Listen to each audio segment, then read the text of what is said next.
Você tenta tirar a vida de alguém, mas você não consegue. Aí vem a ambulância, leva a pessoa para o hospital pega fogo e aí a pessoa falece. Você responde só pela tentativa. Já se a pessoa faleceu por causa de um erro médico, aí é consumado. A justificativa é porque o incêndio não é um desdobramento lógico da sua conduta. A mesma coisa, por exemplo, se você tenta roubar alguém, aí por causa do susto essa pessoa tem um infarto e falece. Você vai responder só pelo roubo, a não ser que você sabia que a pessoa tinha problema de coração, porque daí é um resultado meio que previsível e aí você responde pela... Você conseguiria ser um investigador de polícia?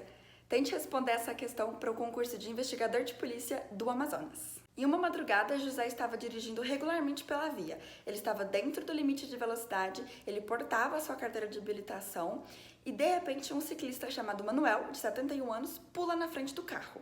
O José não conseguiu frear a tempo e ele acabou acertando o Manuel, só que tomado por muita emoção, ele acaba fugindo, sem prestar socorro. 20 minutos depois, ele vê um posto da polícia rodoviária, mas ele decide não parar, ele continua seguindo.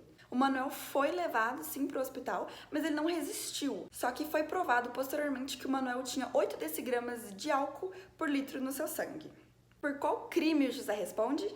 Somente pela omissão de socorro. Por que ele não responde pela morte? Porque ele não teve culpa, ele literalmente não teve culpa. Ele não foi negligente, ele não foi imperito, ele sabia dirigir, estava com a CNH dele. Ele não foi imprudente porque ele estava dentro do limite de velocidade, não tem nenhuma informação aqui falando que ele estava alcoolizado também.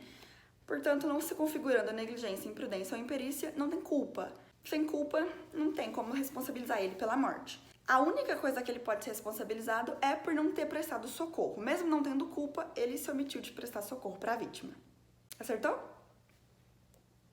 No meu primeiro semestre de Direito, eu escutei de um professor que ele não concordava com a lei da ficha limpa. Não é que ele não concordava, é que ele não gostava muito da ideia de existir uma lei que pune coisas que aconteceram antes dela proibir.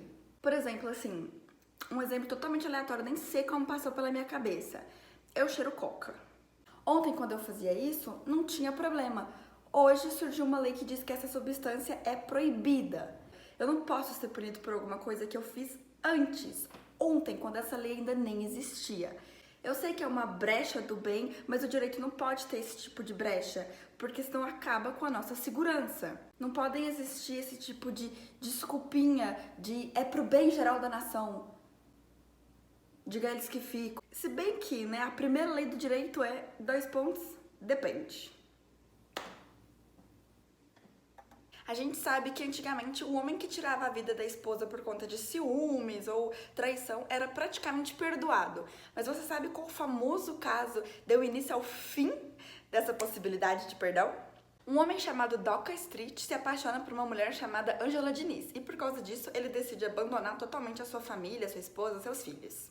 O Doca era totalmente sustentado pela Ângela, mas as vozes na cabeça dele diziam que ele tinha, sim, o poder de mandar nela. Nada novo sob o sol, ele era muito ciumento e uma fatídica noite ele decidiu acertar 4 balas nas costas da amada.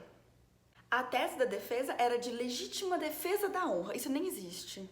O plano era confessar para a polícia, jamais a gente vai chamar a mídia, coloca o Doca claramente embebedado, com um monte de acompanhantes assim ao redor dele, chorando, se fazendo de vítima, dizendo como ele estava se sentindo humilhado e como a honra dele estava maculada por conta da Ângela. O plano era dizer que ele estava se sentindo humilhado e ele acabou se excedendo na resposta. Mas foi sem querer. Por causa da defesa dele, ele ganhou 2 anos de reclusão, nem preso ele não foi. Mas a acusação recorreu e aí sim ele ganhou 15 anos. Podia ter sido mais, mas eu sou totalmente imparcial. Esse foi o caso que começou a trazer essa discussão sobre a legítima defesa da honra e como isso é uma bobagem que na verdade não existe. Legítima defesa é quando alguém está ameaçando a sua vida, não quando alguém te chama de corno. Antes da nossa Constituição, a maioria desses casos passionais eram de réus que confessavam, porque eles precisavam que a mídia ficasse do lado deles, eles precisavam falar como eles estavam humilhados e se sentiam traídos. Agora, eu não sei qual que é a lógica de você tirar a vida de uma mulher porque você estava se sentindo humilhado e isso atacou a sua honra, mas você confessou para meio mundo que você estava sendo traído. 2 maneiras de roubar e não ser preso. Não, eu não quis dizer isso, eu quis dizer furtar. Não pode roubar. Pegar algo de alguém sem pedir permissão é errado, não pode fazer. Mas essas são duas brechas que a lei dá. Primeiro é o famoso bombom das lojas americanas. O direito penal protege só os bens que são afetados com muita relevância. Então, se você simplesmente pega um clipe do seu trabalho, o direito penal não vai entrar para te prender. Outro requisito é que tem que ter baixíssima reprovabilidade pela sociedade. E no caso do bombom das lojas americanas, a gente entende. A segunda possibilidade é o furto famélico. É quando você pega para poder comer. Ele é permitido por causa do estado de necessidade, que tira a ilegalidade do ato. Ele é interessante, mas ele pode ser muito difícil de ser aceito, porque ele tem que cumprir alguns requisitos. Por exemplo, a pessoa precisa estar em extrema situação de fome, tem que ser diretamente para aplacar a fome dela. Não pode ser, vou pegar essa televisão para vender e comprar comida. Não pode ser no Brasil, porque o brasileiro odeia pobre. Na noite de 20 de fevereiro de 2022, Julinha teria entrado num estabelecimento para maiores de 16 anos, portando uma identidade falsa. Brunão, sem saber que Julinha na verdade teria 13 anos, manteve relações com ela naquele dia. A defesa alegou que não houve crime porque Brunão teria agido em erro. Se envolver com menor de 14 anos é contra a lei, independente de consentimento, artigo 217-A.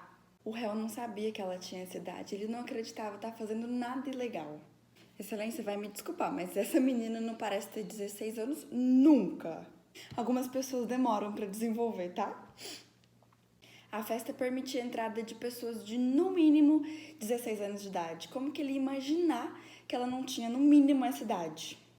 Não cometeu crime. Ele não teve a intenção. Beleza, aceito. Erro de tipo inevitável. Top. Mas a lei ainda permite punir sem ter intenção. Quer dizer, culposo?